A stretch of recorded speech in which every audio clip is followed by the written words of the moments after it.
तपाईको चासोको न्यूजबारे विस्तृतमा बुझ्ने समय हो यो। खास न्यूजलाई खास कोणबाट हेर्ने समय हो यो। हरेक दिन यो समयमा हामी साझा र ताजा मुद्दा लिएर तपाईहरुमा आज आउँछौं। नमस्कार, म इलिशा अरियाल। सुरु गरौँ हेडलाइन्सबाट। आगामी आर्थिक वर्ष 2080-81 को आयव्ययको अनुमानित बजेट सार्वजनिक। बजेटले अर्थतन्त्रमा देखिएका समस्या तथा चुनौतीलाई सम्बोधन गर्ने अर्थमन्त्रीको दाबी। 16औं गणतन्त्र दिवस औपचारिकतामा सीमित। व्यवस्था परिवर्तन भए पनि अवस्था उस्तै रहेको नागरिकको गुनासो।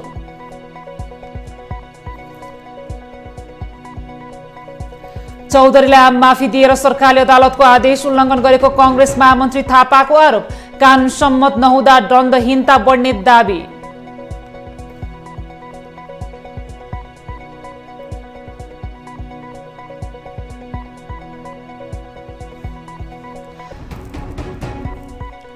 सरकारको वार्षिक विकास कार्यक्रम र 3 वर्षीय मध्यकालीन खर्च संरचना पारित।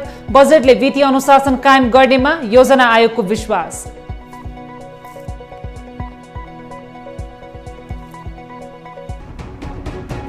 र शहीद स्मारक डिभिजन लिगमा खुमलचारको 7औं जित। हिमालयन शेर्पा क्लब 2-1 गोल अन्तरले पराजित।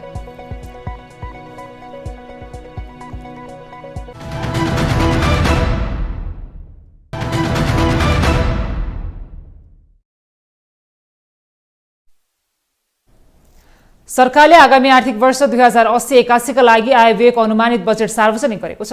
बजेट प्रस्तुत गर्दै अर्थमन्त्री डाक्टर प्रकाश शरण महतले मुलुकको अर्थतन्त्रमा देखिएका समस्या तथा चुनौतीहरूलाई सम्बोधन गर्दै मुलुकको सबल अर्थतन्त्र निर्माण गर्नेतर्फ सरकारको आगामी आर्थिक वर्षको बजेट निर्देशित रहेको दावी गरेका छन्। सोमबार संघीय संसदको दुवै सदनमा सरकारको आगामी आर्थिक वर्षको बजेट पेश गर्दै अर्थमन्त्री डाक्टर महतले आम जनताको विकास र समृद्धिको चाहनालाई सम्बोधन गर्ने तथा पछाडि परेका वर्ग, क्षेत्र, लिङ्ग र समुदायलाई आर्थिक लाभको पहुँचतर्फ लैजाने विषयमा बजेट केन्द्रित रहेको बताए। आगामी आर्थिक वर्षको बजेट मुलुकको समृद्धि, सुशासन र सामाजिक न्याय कायम गर्न लक्षित हुने उनको दाबी रहेको छ। अर्थमन्त्री डाक्टर महतले राजनीतिक दल, जनप्रतिनिधि, सार्वजनिक प्रशासन, सङ्घ संस्था, निजी क्षेत्र, नागरिक समाज, गैर आवासीय नेपाली, विकास साझेदार, सञ्चार जगत र आम नागरिकको सहयोग र एकबद्धताबाट अर्थतन्त्रमा देखिएका विद्यमान चुनौती सामना गर्दै बजेटले लिएका लक्ष्य हासिल गर्न सकिने विश्वास समेत व्यक्त गरे। आगामी आर्थिक वर्षको बजेट तर्जुमा गर्दा आफूले जनअपेक्षालाई सम्बोधन गर्ने र अर्थतन्त्रमा देखिएका अप्ठ्याराहरू हटाई जनतामा आशा र भरोसाको सञ्चार गर्ने जिम्मेवारी बोध गरेको पनि अर्थमन्त्री महतले बताए। सरकारले आगामी आर्थिक वर्षको लागि सबै प्रकारका प्रोत्साहन भत्ता, अतिरिक्त समय भत्ता लगायतका भत्ता खारिज गरेको छ।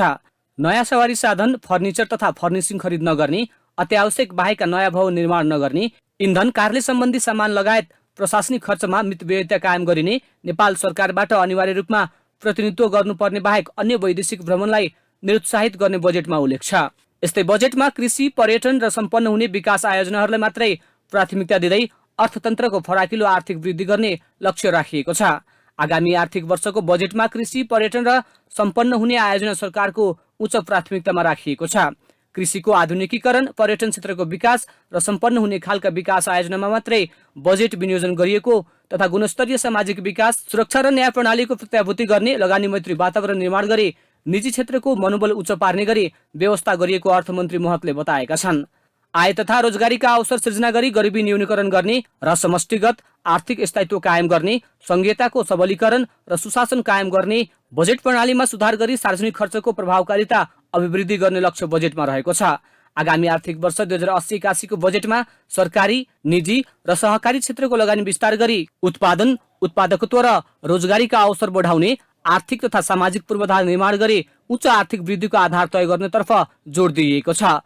अर्थतन्त्रलाई गतिशील बनाई फराकिलो, दिगो र समावेशी आर्थिक वृद्धि हासिल गर्ने, गुणस्तरीय सामाजिक विकास, सुरक्षा र न्याय प्रत्याभूति गर्ने तथा लगानी मैत्री वातावरण निर्माण गरी निजी क्षेत्रको मनोबल उच्च पार्ने बताइएको छ। बजेटमा चालू खर्च 10 खर्ब 43 अर्ब 39 करोड रुपैयाँ अर्थात् विनियोजनको 88%, पुँजीगत खर्च 2 खर्ब 58 अर्ब 34 करोड अर्थात् 67.91% र वित्तीय व्यवस्थातर्फ 2 खर्ब 3 अर्ब 26 करोड अर्थात् 88% खर्च हुने संशोधित अनुमान गरिएको छ। आर्थिक वर्ष 2078-79 मा कुल सरकारी खर्च 14 खर्ब 47 अर्ब 51 करोड अर्थात् 88.6% हुने अनुमान थियो। सरकारले दोस्रो चरणको आर्थिक सुधार र अर्थतन्त्रको संरचनागत परिवर्तनको नारासहित आर्थिक वर्ष 2080-81 को बजेट तयार पारेको अर्थमन्त्री डाक्टर महतले बताए।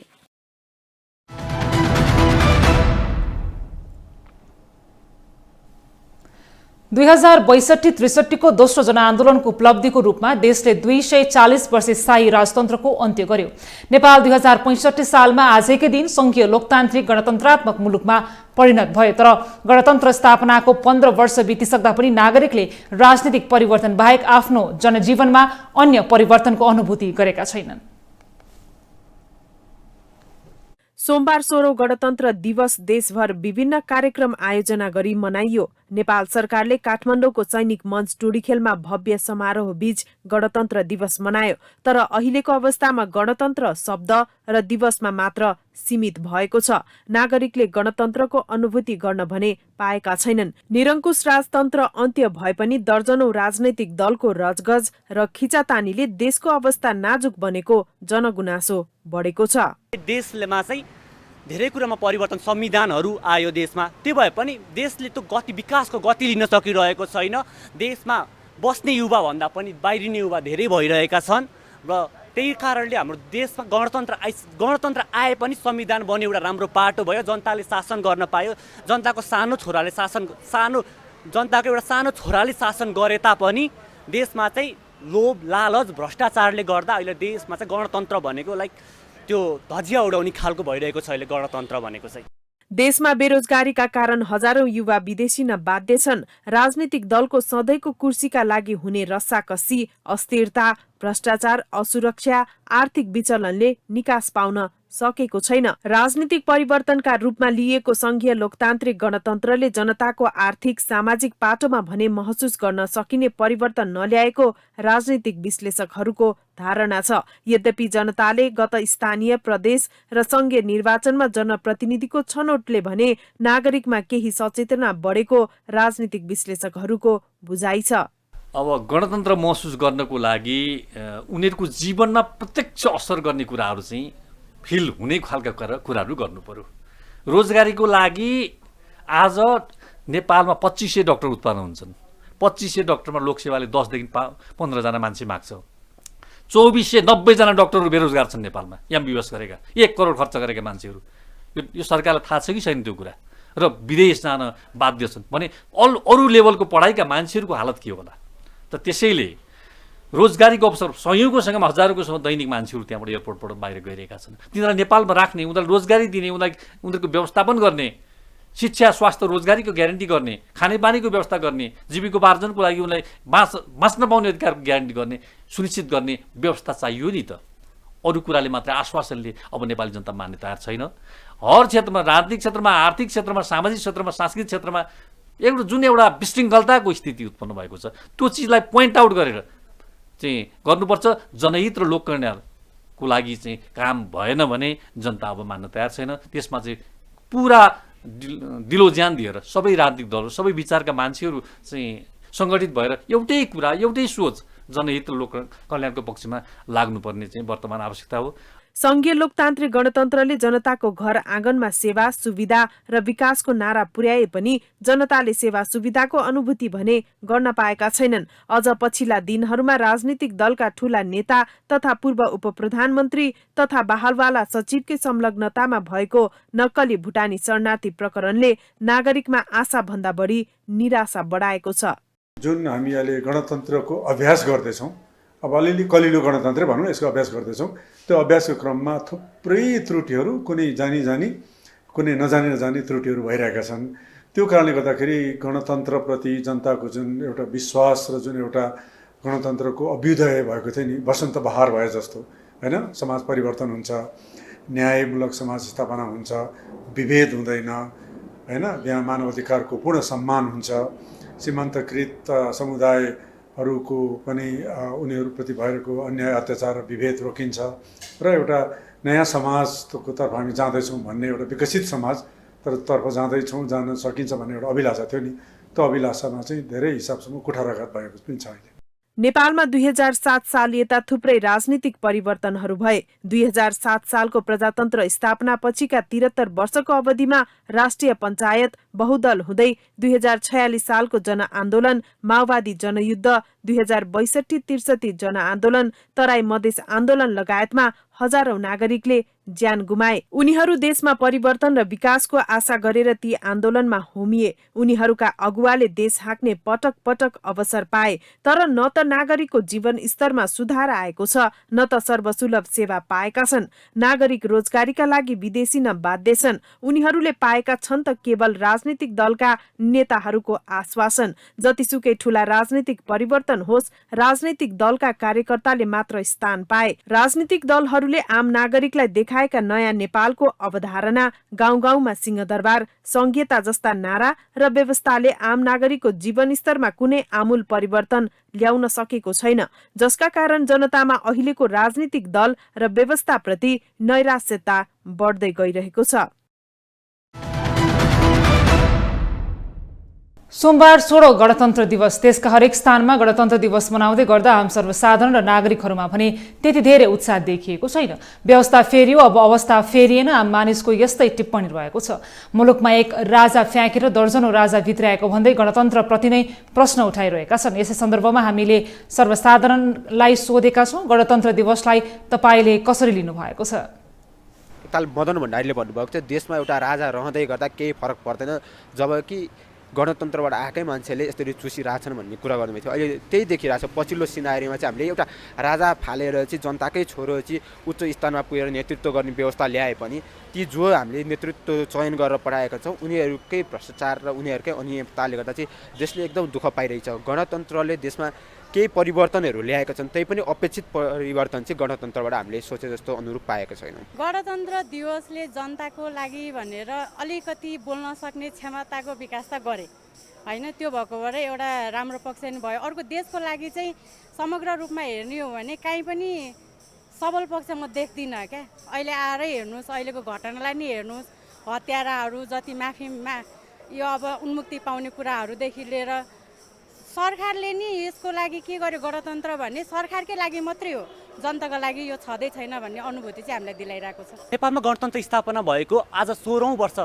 प्रवेश गर्दा पनि नेपालमा धेरै देखिन्छ कि त्यो बागडोर त्यो देशको बागडोर विकासको बागडोर सम्हालेका व्यक्तिहरू पनि अनेकौं भ्रष्टाचारदेखि लिएर विभिन्न काण्डहरूमा फसिरहेको देख्दा चाहिँ देशमा चाहिँ धेरै कुरामा परिवर्तन, संविधानहरू आयो देशमा, त्यो भए पनि देशले त्यो विकासको गति लिन सकिरहेको छैन। देशमा बस्ने युवा भन्दा पनि बाहिरिने युवा धेरै भइरहेका छन् र त्यही कारणले हाम्रो देशमा गणतन्त्र आए पनि संविधान बन्यो, एउटा राम्रो पाटो भयो, जनताले शासन गर्न पायो। जनताको जनताको एउटा सानो छोराले शासन गरे तापनि देशमा चाहिँ लोभ, लालच, भ्रष्टाचारले गर्दा अहिले देशमा चाहिँ गणतन्त्र भनेको लाइक त्यो धजिया उडाउने खालको भइरहेको छ। अहिले गणतन्त्र भनेको चाहिँ गणतन्त्र भनेको एउटा हाम्रो यस देशमा एउटा वरदानै हो क्या। किन भनेपछि यस व्यवस्थामा एउटा गरिब किसानको छोराले पनि देशको सर्वोच्च पदमा आफ्नो हैन आफूलाई राख्न सक्छ नि त। त्यसमा गणतन्त्रमा के हुन्छ भने चाहिँ कुनै व्यक्तिमा सीमित हुँदैन के, जनतामा रुजेको हैन, जनतामा भिजेको त्यस्ता त्यस्ता व्यक्तिहरू निखारिएरै हैन जनप्रतिनिधिको रूपमा अगाडि आउने हुन् र त्यो व्यवस्था भनेकै नै एकदमै बेस्ट छ। गाउँ गाउँमा राजा पुगे, यता भए उसो भए, एउटा राजा थियो, राजा पुगे ठाउँ ठाउँमा, राजाहरूले सबै सोचे, एउटा राजा फाल्न यत्रो भएको थियो, गणतन्त्रले हरेक राजा ल्यायो भन्ने पनि आएको छ हैन। अब त्यही सँगसँगै गणतन्त्रले त्यति नराम्रो छैन, राम्रै गरेको छ। ठाउँ ठाउँमा अधिकार पुगाएको छ, अधिकार दिएको छ, बोल्न दिएको छ, खान दिएको छ, सबै निमुखाहरूको आवाज उठाएको छ। अनि कमैया, दलित लगायत सम्पूर्ण आदिवासी जनजातिहरूको आवाज फुलन्त गर्न सक्ने एउटा व्यवस्था हो। गणतन्त्रका निमित्त जुन हाम्रा वीरहरू शहीद हुन पुगेका छन् उनीहरूले गर्दाखेरि आज हामीले आवाजहरू सडकहरूमा गल्लीमा हामीले बोल्न पाएका छौँ र गणतन्त्र भनेको त्यस्तो प्रक्रिया हो जुन जनताका आवाजहरूलाई सम्बन्धित निकायसम्म पुर्याउने त्यस्तो माध्यम हो।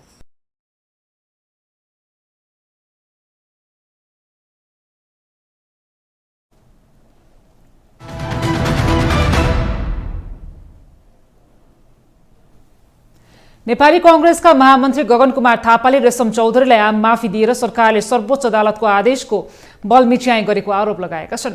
सोमबार ललितपुरमा आयोजित कार्यकर्ता भेला कार्यक्रममा सम्बोधन गर्दै महामन्त्री थापाले आवश्यकताका आधारमा निर्णय गर्ने भन्दा पनि सरकारले कानुनको शासन मान्नुपर्ने बताएका हुन्।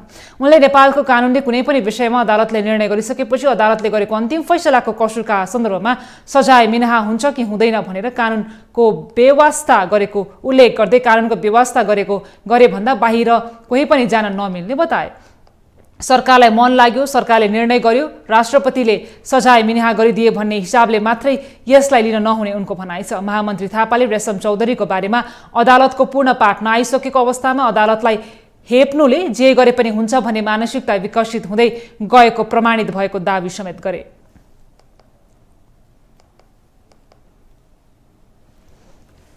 राष्ट्रपतिले सजाय मिना गरिदिनु, यो राजाको शासन होइन, यहाँ हुकुम चल्दैन। यो गणतन्त्र, गणतन्त्रमा केवल कानुन मात्रै चल्छ, कानुनको शासन मात्रै हुन्छ। आज हामीलाई सरकार चलाउने कुरामा के सजिलो गाह्रो हो भनेर हामीले प्रचलित कानुनहरूलाई पनि मिचेर थिचेर बल मिचाइ गरेर दादागिरी देखाएर हामी कुनै एउटा निर्णय गर्छौँ, अदालतको पूर्ण पाठ आएको छैन, हामी हतार निर्णय गर्छौँ भने यसको अर्थ के हो? हामी अदालतलाई हामीले हेप्यौँ। महामन्त्री थापाले नेपाली कांग्रेस सत्ता र सरकारमा लिप्त हुन थालेको बताए। युवाहरूमा कांग्रेसप्रति निराशा हुनुको मूल कारण सत्ता र सरकारका लागि कांग्रेसले मरिमेट्नु रहेको उल्लेख गर्दै उनले यस्ता गल्ती भएकै ठाउँमा सच्याउनु पर्ने बताए। ज्ञानेन्द्र शाहले गराएको निर्वाचनमा म जान्न, म चुनावमा अस्ति भर्खर होइन 60 सालमा होइन, त्यो बेलामा हामी मेयर बन्दैन थियो, उपमेयर बन्दैन थियो, वडा अध्यक्ष बन्दैन थियो। म चुनावमा भाग लिन्न किनकि यो चुनाव होइन भनेर भन्यो।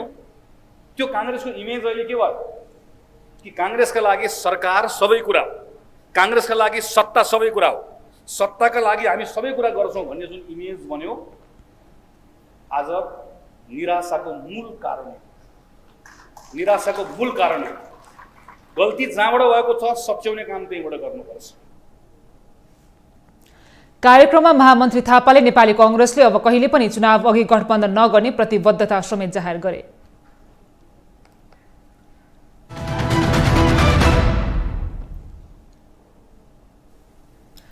मुलुकमा विभिन्न कालखण्डमा राजनीतिक परिवर्तनका लागि आन्दोलन भए, त्यही आन्दोलनको जगमा साना ठूला परिवर्तन भएका छन्। यस्तै आन्दोलनरत पक्षद्वारा आन्दोलनका दौरान मानवाधिकार उल्लङ्घनका घटना भएका छन्।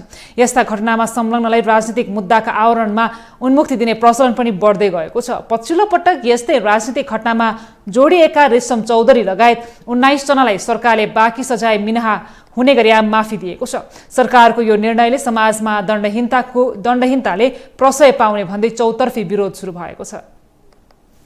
सरकारले गणतन्त्रको अवसर पारेर टीकापुर घटनाका मुख्य योजनाकार भनेर चिनिने रेशम चौधरी लगायत अन्य राजनीतिक घटनामा संलग्न भई फौजदारी अभियोग लागेर कैदी जीवन बिताइरहेका व्यक्तिहरूलाई आम माफी दिएको छ। गणतन्त्रको नाममा यसरी मानव अधिकार उल्लङ्घन गर्ने गरी जुनसुकै किसिमको व्यक्तिलाई छुट दिने कार्य स्वाभाविक नरहेको र न्यायिक निकायहरूले फैसला गरिरहेको कुरालाई गणतन्त्रको नाम दिएर अपराधलाई पनि छुट दिनु एकदमै गलत भएको मानव अधिकार कर्मीहरूको भनाइ छ। गणतन्त्र भनेको न्याय पनि हो हैन, त्यसले गर्दाखेरि त्यो त न्याय दिएको पनि यो त अन्याय हो, गणतन्त्रप्रति गरिएको अन्याय हो।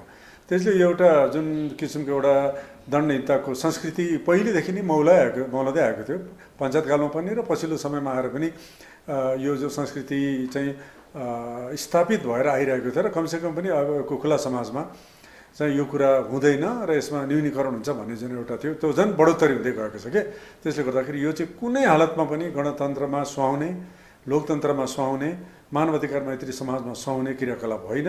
यो यसले न्यायिक समाजको जुन एउटा मर्म छ त्यो मर्मलाई नै यसले एकदमै गम्भीर रूपमा असर पार्छ। हाम्रा न्यायिक निकायहरू, हाम्रा अदालतहरू होइन, हाम्रो भनौँ न कानुन समाज भनौँ ले नै अहिले एउटा भनौँ न एकदमै छक्क पर्ने किसिमको गतिविधि भएको छ। त्यसले गर्दाखेरि यस्तो प्रक्रिया, यस्तो संस्कृति चाहिँ एकदमै बन्द गर्नुपर्छ। यस्तै इन्सेकका अध्यक्ष डाक्टर कुन्दन अर्यालले जन्मकैदको सजाय काटिरहेका रेशम चौधरीलाई माफी दिएर सरकारले दण्डहीनता देखाएको बताउँछन्। क्षणिक राजनैतिक लाभका लागि सरकारले अहिले आम माफी दिनुले भविष्यमा देशलाई नै अप्ठ्यारो बनाउने उनको दावी छ। उनले राज्यले बलमिचाइका साथ दण्डहीनतालाई प्रशय दिनुले देशको छविमा समेत आँच आउने भएकोले सर्वोच्च अदालतबाट दोषी करार भइसकेको व्यक्तिलाई आम माफी दिन नहुने बताए। सरकारले जसरी बलमिचाइ गर्दैछ यसले आउने दिनमा राम्रो परिणाम ल्याउँदैन। खास गरी हामी एउटा शान्ति सम्झौता पछाडि पनि जसरी घटनाक्रमहरू यसरी हुने र तत्कालको राजनीतिक फाइदाको लागि तत्कालीन राजनीतिक लाभको लागि यस्ता घटनाहरूमा जसरी मुद्दा फिर्ता लिने प्रचलन बढ्दै गएको छ त्यसले दण्डहीनतालाई प्रश्रय दिएको छ। अर्थात् मानिसलाई जेसुकै गरे पनि यो देशमा कानुनको उल्लङ्घन गर्दाखेरि पनि सजाय कतिपयलाई हुँदैन राजनीतिक बलको आधारमा भन्ने खालको सन्देश गइरहेको छ। यसले आगामी दिनमा हाम्रो लोकतन्त्रलाई झन बढी समस्याहरू उत्पन्न गराउँछ। नेपालको कानूनले कुनै पनि विषयमा अदालतले निर्णय गरिसकेपछि अदालतले गरेको अन्तिम फैसला कसुरका सन्दर्भमा सजाय मिनाहा हुन्छ कि हुँदैन भनेर कानूनले व्यवस्था गरेको छ। लोकतन्त्रमा राष्ट्रपतिले राजाको शासन शैलीमा फौजदारी अपराधमा संलग्न भएका व्यक्तिहरूको सजाय मिनाहा गरिदिनु कानूनी शासन नभएको र यसरी गणतन्त्रको नाममा हरेक अपराधलाई छुट दिँदा भोलिका दिनमा नराम्रो नजिर बस्ने राजनीतिज्ञहरूको भनाइ छ। त्यो समयमा निर्दोष मान्छेहरूको ज्यान गएको छ। ती पुलिसहरू 6-7 जना पुलिसहरू र सानो बच्चा पनि को ज्यान गएको छ। त्यो वास्तवमा दुर्भाग्यपूर्ण घटना थियो। त्यस्ता घटनाहरूले अब तपाईँले यसले के गर्छ त भन्नुहुन्छ भने भोलि पनि त नेपालमा यस्तै खालका आन्दोलन हुन्छन् नि, जुलुसहरू हुन्छन्। त्यहाँ 2-4 मान्छेलाई समातेर राजनीतिक आन्दोलन जुलुस भनेर सिद्ध्याइदिनु पनि सक्छन्। अब सिद्ध्याइदिन सक्छन् र केही मान्छेले पक्राउ पर्न सक्छन् र भोलि राजनीतिक उनीहरूको नेतृत्व पहुँच छ भनेदेखि यसले के गर्छ भने भोलिको लागि तपाईँलाई यस्ता खालका गतिविधिहरूमा चाहिँ बढ्ने सम्भावना हुन्छ। किनभने हामी त हाम्रो माथि मान्छे सधैँ छ राष्ट्रपतिबाट छुटकारा पाउने भन्ने कुरा हुन सक्छन् र यसले गलत नजिर चाहिँ बसाउन सक्छ भन्ने खतरा देखिन्छ। हुन त राजनीतिक घटनाहरूलाई खाली अपराधको आँखाबाट मात्र हेरिनु हुँदैन। निश्चित राजनीतिक उद्देश्यका लागि गरिने आन्दोलनका क्रममा भएका जघन्य अपराधका घटनालाई राजनीतिक रूपमा व्याख्या गरिँदा परिवर्तन माथिकै प्रश्न हो। तर पनि यस्ता घटनालाई संक्रमणकालीन न्याय सम्बन्धी कानून मार्फत हल गरिनु पर्दछ। राजनीतिक नाफा घाटाको कोणबाट मात्रै यस्ता कदम चालिँदा भविष्यमा नकारात्मक प्रभाव पर्ने निश्चित छ।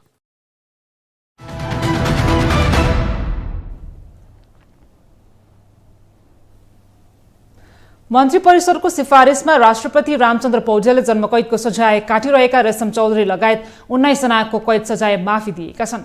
गणतन्त्र दिवसको अवसर पारेर 482 जनाको बाँकी कैद सजाय माफी भएको छ। टिकापुर घटनामा तिनै तहको अदालतबाट सजाय पाएका रेशमलाई आम माफी दिएकोमा सर्वसाधारण जनताले मिश्रित प्रतिक्रिया दिएका छन्। सामाजिक सञ्जालमा आम नागरिकले दिएको प्रतिक्रिया अबको क्रममा।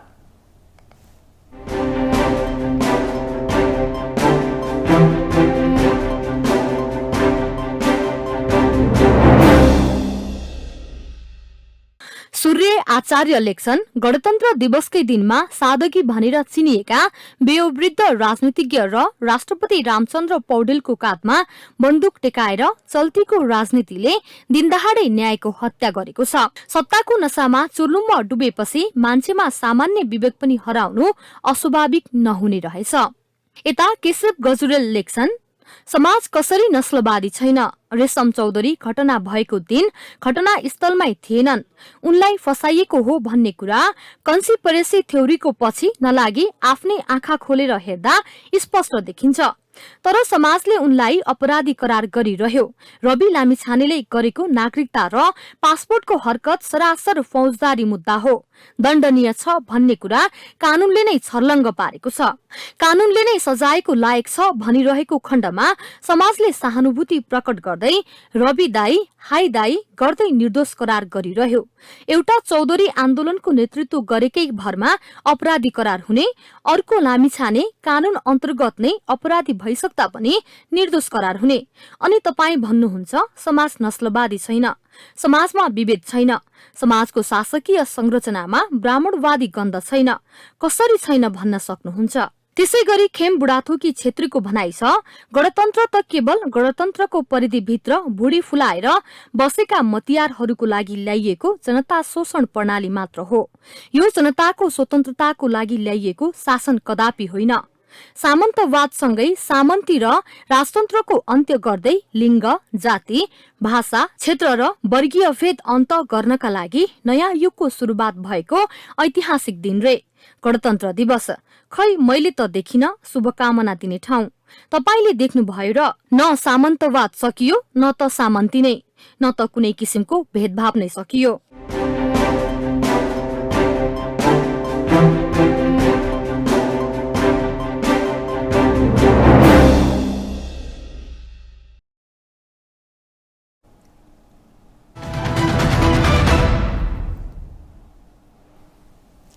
संस्कृति, पर्यटन तथा नागरिक उड्डयन मन्त्री सुदन किरातीले भ्रष्टाचार विरुद्ध युद्ध नै छोड्नुपर्ने बताएका छन्। नेपाल ललित कला प्रज्ञा प्रतिष्ठानले सोमबार काठमाडौँमा आयोजना गरेको एक कार्यक्रममा मन्त्री किरातीले ठूल्ठूला भ्रष्टाचारीलाई ठूला माछाको संज्ञा दिँदै मन्त्री किरातीले उनीहरूलाई पक्राउ गर्नका लागि पनि भ्रष्टाचार विरोधी अभियानलाई तीव्रता दिनुपर्ने बताएका हुन्। जनताको दबाव केही ठूला भ्रष्टाचारी पक्राउ गरे पनि देशका नायकहरूलाई भने खोज्नुपर्ने उनको भनाइ छ। मन्त्री किरातीले शहीदहरूमाथि अपमान हुन नदिन पनि भ्रष्टाचार विरुद्धको अभियानलाई गतिका साथ अघि बढाउनुपर्ने बताए।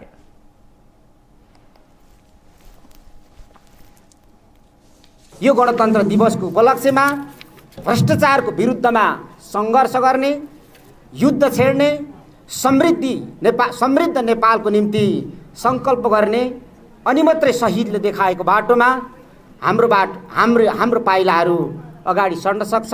अन्यथा शहीदको बलिदानबाट आएको व्यवस्था हामीले यसको विरुद्धमा लड्न सकिनौँ भने शहीदमाथि अपमान हुनेछ।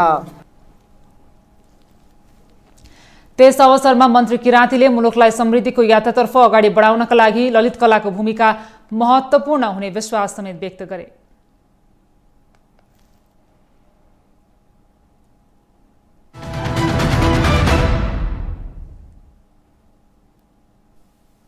नेपाली कांग्रेसका सांसद प्रदीप पौडेलले सार्वजनिक जग्गाको दुरुपयोग हुन नदिन सरकारसँग आग्रह गरेका छन्। सोमबार गणतन्त्र दिवसको दिन काठमाडौँमा वामपन्थी नेता निर्मल लामा प्रतिष्ठानको नाममा छुट्याइएका जग्गामा वृक्षारोपण कार्यक्रममा नेता पौडेलले सार्वजनिक जग्गालाई निजीका मानिसलाई दिन नहुने बताए। सांसद पौडेलले काठमाडौँ क्षेत्र नम्बर 5 मा सार्वजनिक जग्गा खोजेर ती जग्गाहरूको संरक्षणका लागि आफूले वृक्षारोपण गर्ने, जसले गर्दा काठमाडौँको महँगो जग्गा व्यक्तिले अतिक्रमण गर्ने स्थितिलाई अन्त्य हुने दावी गरे। सांसद पौडेलले निर्मल लामा प्रतिष्ठानको आवरणमा व्यापारिक केन्द्र बनाउन दिन नसकिने र केही मानिसको स्वार्थ पूरा गर्न लामाको सम्मानित नाम बदनाम नगर्न चेतावनी दिए।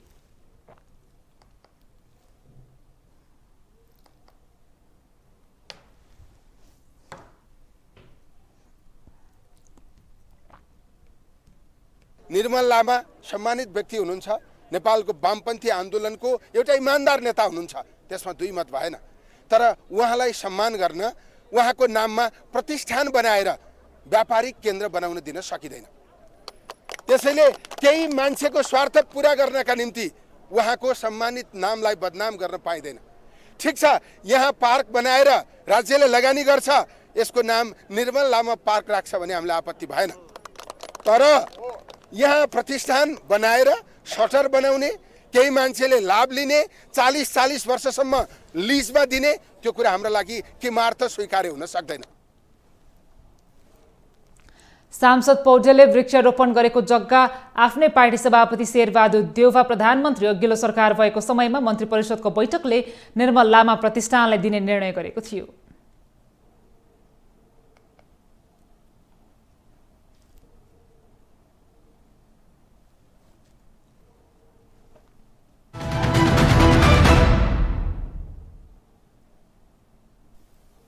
सत्तारूढ प्रमुख घटक नेपाली कांग्रेस निकट विद्यार्थी संगठन नेपाल विद्यार्थी संघले विश्वविद्यालयहरूको कुलपति राष्ट्रपति राख्ने व्यवस्था गर्न सरकारसँग माग गरेको छ। सोमबार सिंहदरबारमा प्रधानमन्त्री पुष्पकमल दाहाललाई 33 बुँदे ज्ञापन पत्र बुझाउँदै नेपाल विद्यार्थी सङ्घले विश्वविद्यालयको कुलपति राष्ट्रपति हुने व्यवस्था गर्न माग गरेको हो। त्यसैगरी सङ्घले विश्वविद्यालयको पदाधिकारी योग्यता, क्षमता र कार्ययोजनाको आधारमा नियुक्त गर्न पनि सरकारलाई सुझाव दिएको छ। ज्ञापन पत्रमा सडक, हवाई यातायात, स्वास्थ्य र मनोरञ्जन क्षेत्रमा विद्यार्थीहरूलाई 45% सहुलियत प्रदान गर्नुपर्ने, परीक्षा प्रणालीलाई समयमै सम्पन्न गर्नुपर्ने लगायतका मागहरू पनि समावेश गरिएको छ।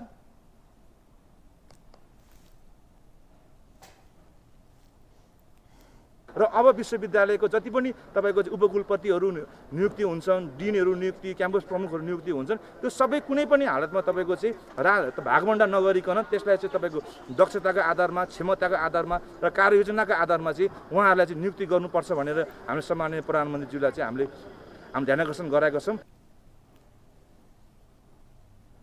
सङ्घले 11 महिनादेखि रिक्त त्रिभुवन विश्वविद्यालय शिक्षा सेवा आयोगको अध्यक्ष तत्काल नियुक्ति गर्न, सङ्घीय शिक्षा ऐन तत्काल ल्याउन, उच्चस्तरीय राष्ट्रिय शिक्षा आयोगको प्रतिवेदन सार्वजनिक गर्न पनि सरकारसँग माग गरेको छ।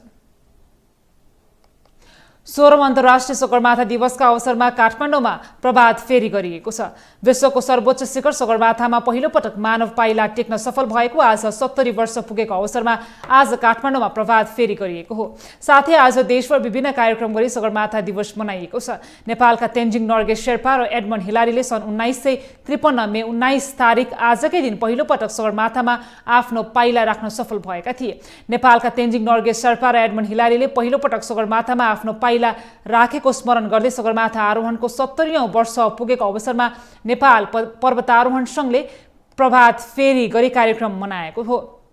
सङ्घका अध्यक्ष निमारुङ शेर्पाले सन् 1953 मे 19 तारिकमा आजकै दिन तेन्जिङ नर्गे शेर्पा र एडमन्ड हिलारीले सगरमाथा पहिलो पटक पाइला टेकेको दिनलाई आधार बनाएर प्रत्येक वर्ष सगरमाथा दिवस मनाउने गरिएको बताए।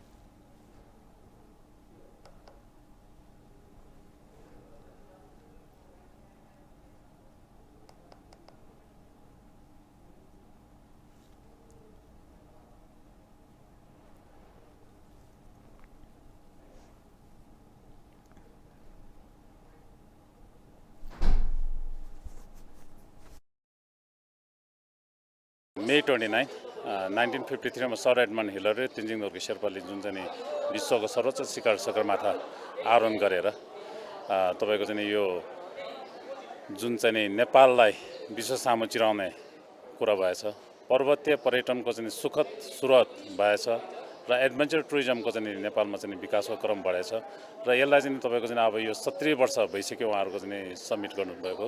त्यसले गर्दा उहाँहरूको चाहिँ सम्झनामा र चाहिँ यो एडभेन्चर टुरिज्मलाई कसरी चाहिँ तपाईँको चाहिँ हामी चाहिँ यसलाई विकास गर्न सकिन्छौँ, यसको चाहिँ रिस्पोन्सिबिलिटीको कुराहरू, हाम्रो दायित्वको कुराहरू आएको छ, अहिले यसको संरक्षणको कुराहरू आएको छ, यसको चाहिँ तपाईँको चाहिँ व्यवस्थापनको कुराहरू आएको छ। यी सब कुराहरूलाई चाहिँ तपाईँको चाहिँ यसलाई एड्रेस गर्ने हिसाबले र स्पेसली चाहिँ अब उहाँहरू तेन्जिङ शेर्पा र एडमन्ड हिलरीको स्मृतिमा सम्झनामा पनि तपाईँ हामी एभरेस्ट डे मनाउँदै आएको छौँ। आरोहणका लागि हालसम्म 414 वटा हिमाल खुल्ला गरेको छ। विश्वका 8000 मिटरभन्दा अग्ला 14 हिमाल मध्ये नेपालमा 8 छन्।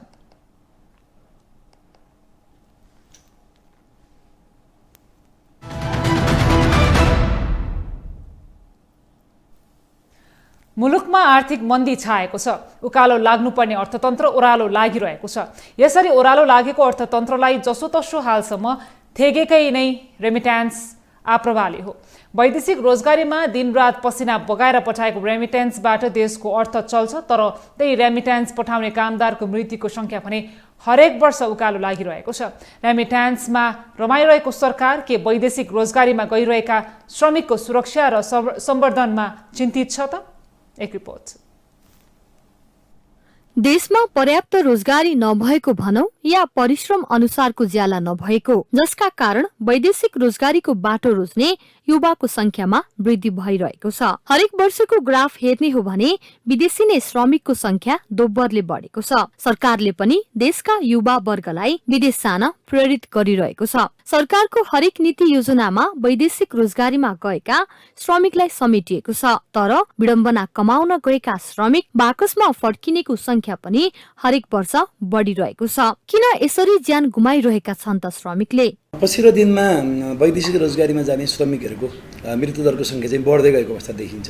यसका दुईटा कजहरू छन् हामीलाई हेर्दाखेरि चाहिँ। पहिलो कुरा चाहिँ वैदेशिक रोजगारीमा जाने मान्छेको सङ्ख्या नै धेरै छ, सङ्ख्या नै बढ्दै जाँदाखेरि करिब मृत्युको सङ्ख्या पनि अभियसली बढ्नु त एक खालको स्वाभाविक ट्रेन्ड मान्न पनि सकिएला होइन। तर पनि धेरै जसो अहिले मर्ने श्रमिकहरूको पाटोलाई हामीले गरेर हेऱ्यौँ भने चाहिँ हार्ट एट्याकको पाटो अथवा चाहिँ धेरै मर्ने श्रमिकहरू चाहिँ नसर्ने रोगहरूबाट प्रभावित भएर मरेको देखिन्छ।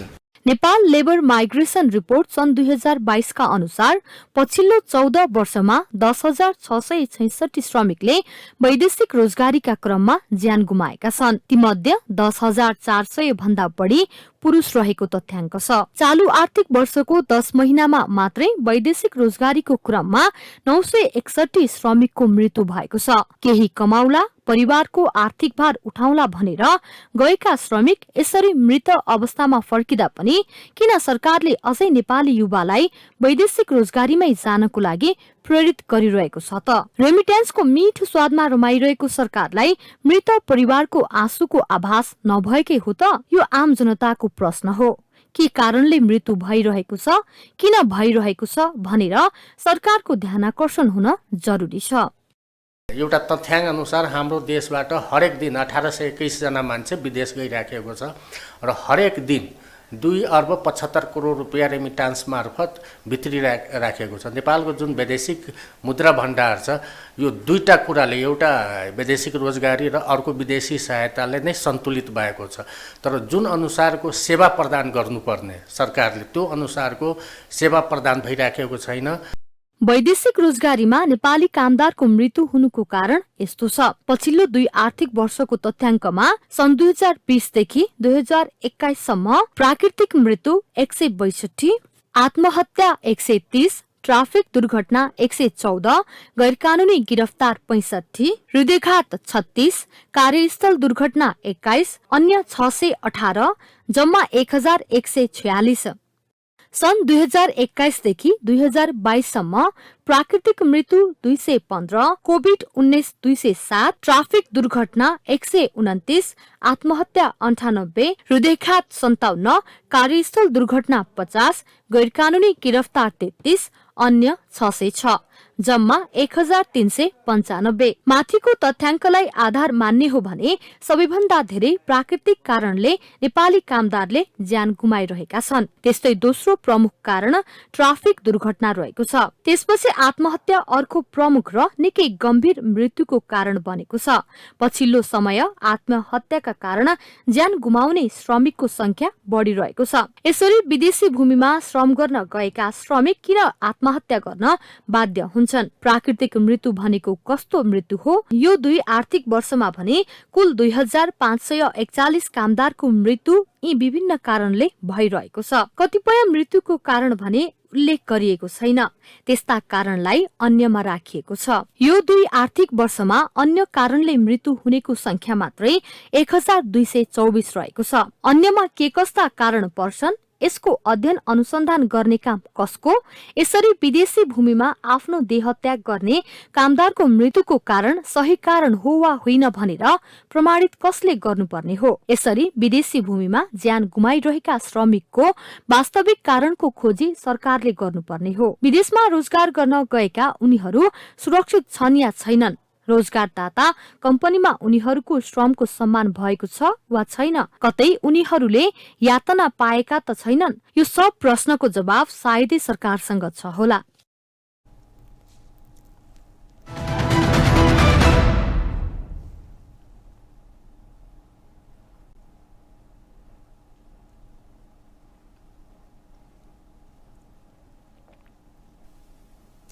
राष्ट्रिय योजना आयोगको पूर्ण बैठकबाट सरकारको वार्षिक विकास कार्यक्रम र 3 वर्षीय मध्यकालीन खर्च संरचना पारित भएको छ।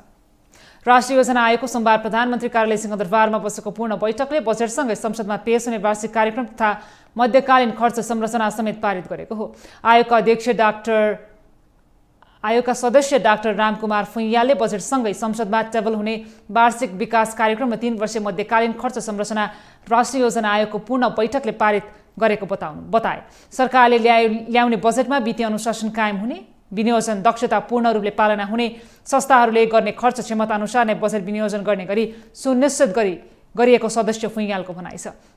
बजेटमा खर्चमा मितव्ययिता अपनाउने, साधारण खर्च हदसम्म कटौती गर्ने, पुँजीगत खर्चलाई प्रभावकारी रूपमा गर्न सक्ने बनाउने गरी बजेट ल्याउँदा राज्यभित्र भएका संरचनाहरूलाई बलियोसँग चलायमान बनाउने गरी आउने उनले बताए। सरकारले बजेट उत्पादन र उत्पादकत्व बढाउने, स्वरोजगार सृजना गर्ने, उद्यमशीलताको विकास गरी 753 स्थानीय तहमा भएको जनशक्ति प्रयोग गर्न सक्ने किसिमको र प्रभावकारी रूपमा कार्यान्वयन हुने किसिमको रहेको फैयालले जानकारी दिए। राज्यभित्र भएका, देशभित्र भएका सम्पूर्ण संरचनाहरूलाई बलियोसँग चलायमान बनाउने, उत्पादकत्व बढाउने, उत्पादकत्व अभिवृद्धि गर्ने, स्वरोजगारी सृजना गर्ने, उद्यमशीलताको विकास गर्ने र 753वटा स्थानीय तहलाई त्यहाँ भएको जनशक्ति, त्यहाँ भएको ऊर्जालाई पूर्ण रूपले प्रयोग गर्न सक्ने किसिमको अलिकति प्रभावकारी ढङ्गले कार्यान्वयन हुने किसिमको बजेट बनेको छ र त्यो अब छिटै नै संसदबाट सम्बोधन हुनेछ। बैठकमा आयोगका अध्यक्ष तथा प्रधानमन्त्री पुष्पकमल दाहाल, आयोगका उपाध्यक्ष डाक्टर मीनबहादुर श्रेष्ठ, आयोगका पेदेन सदस्य अर्थमन्त्री डाक्टर प्रकाश शरण महत, मुख्य सचिव शङ्कर बैरागीको सहभागिता रहेको थियो।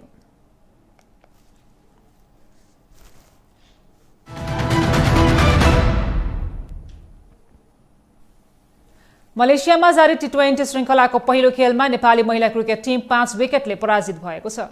आजदेखि सुरु भएको प्रतियोगितामा नेपालले मलेसियासँग 5 खेलको श्रृङ्खला खेल्नेछ। टस हारेर पहिलो ब्याटिङको निम्तो पाएको नेपालले 16.5 ओभरमा अल आउट हुँदै 50 रनमा सीमित भएको थियो। दोस्रो इनिङमा नेपालले दिएको 51 रनको लक्ष्य मलेसियाले 13.2 ओभरमा 5 विकेट गुमाएर पूरा गर्यो। मलेसियाको जितमा ओपनर वान जुलियाले सबैभन्दा धेरै 13 रन जोडिन्। एन्जा हसिम 12 रनमा अभिजित रहिन्। नेपालको दोस्रो खेल मंगलबार, तेस्रो खेल बिहिबार, चौथो र पाँचौं खेल क्रमशः शनिबार र आइतबार खेलेर स्वदेश फर्कनेछ।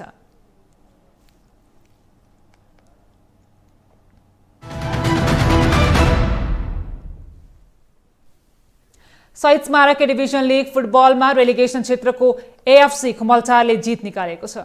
त्रिपुरेश्वर स्थित दशरथ रङ्गशालामा सोमबार भएको खेलमा खुमलचार हिमालयन शेर्पा क्लबलाई 2-1 गोल अन्तरले हराएको हो। खुमलचारको जितमा मेसुकी ओलुमौ र स्टेफन विनोङले 1-1 गोल गरे। हिमालयनका मानुएलले 1 गोल फर्काए। खुमलचारको यो 7औं जित हो। खुमलचारले 22 खेलमा 24 अङ्क जोडेको छ। खुमलचार पुच्छरमा रहेको छ। हिमालयनले 22 खेलमा 29 अङ्क जोडेको छ।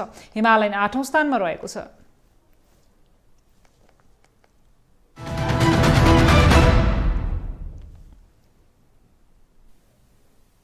टर्कीको राष्ट्रपतिमा रेसेप तय्यब एर्दोगान पुनः निर्वाचित भएका छन्। उनले चुनावमा प्रमुख प्रतिद्वन्दी केमाललाई निकै नजिकबाट पराजित गरेका छन्। एर्दोगानले 52.16% मत प्राप्त गरे भने विपक्षी दलका संयुक्त उम्मेद्वार केमालले 47.84% मत प्राप्त गरे। चुनावी नतिजापछि राजधानी अंकारामा रहेको आफ्नो निवास बाहिर समर्थकहरूलाई सम्बोधन गर्दै एर्दोगानले 8 करोड 50 लाख जनता सम्पूर्ण राष्ट्रले जितेको बताएका छन्। एर्दोगानले प्रतिपक्षले आफूलाई हराउन सक्छ भन्ने सर्वेक्षण विश्लेषक र सर्वेक्षणहरूको अनुमानलाई गलत साबित गरिदिएका छन्। पहिलो चरणको मतदानमा 3 जना उम्मेद्वार बीच कसैले 50% मत कटाउन नसक्दा दोस्रो चरणको मतदानमा एर्दोगानले केमाललाई झिनो मत प्रतिशतले पराजित गर्दै राष्ट्रपतिमा निर्वाचित भएका हुन्। आफ्नो 3वटा कार्यकाल प्रधानमन्त्रीको रूपमा पूरा गरेका एर्दोगान सन् 2014 पछि निरन्तर राष्ट्रपतिमा निर्वाचित हुँदै आएका छन्। यस वर्षको फेब्रुअरीमा गएको 2वटा विनाशकारी भूकम्प र मुद्रास्फीतिले सताएको टर्कीलाई आर्थिक रूपले बलियो बनाउने चुनौती एर्दोगान सामु छ। नाटोको सदस्य भएर पनि टर्कीलाई पश्चिमा राष्ट्र बन्न नदिएका एर्दोगान सत्तामा आएपछि टर्कीको विदेश नीतिमा परिवर्तन गर्न थाले र सन् 2015 उनको नीति पश्चिमा विरोधी बन्यो। टर्कीमा इस्लामवादी नेताको छवि बनाएका एर्दोगानका अधिकांश समर्थक धार्मिक रूढिवादी छन्। एर्दोगानलाई उनका समर्थकले कसैको अगाडि नझुक्ने बलियो नेताका रूपमा लिन्छन्। चुनावको नतिजाले टर्कीका जनताले असल व्यक्तिको तुलनामा कठोर व्यक्तिलाई प्राथमिकता दिएको सन्देश दिएको चुनावी विश्लेषकहरू बताउँछन्। उनका आलोचकहरूले अहिलेको नतिजाले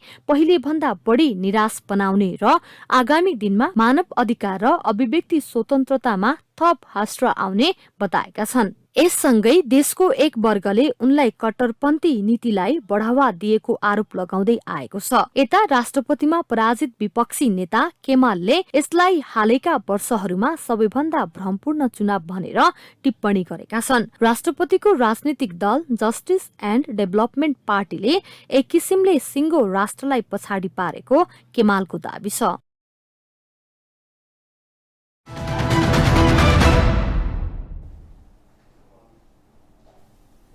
देश विदेशका यस्तै विभिन्न विषय वस्तुसँग हामी तपाईलाई जोडिरहनेछौँ न्यूज इनसाइटमा। नमस्ते।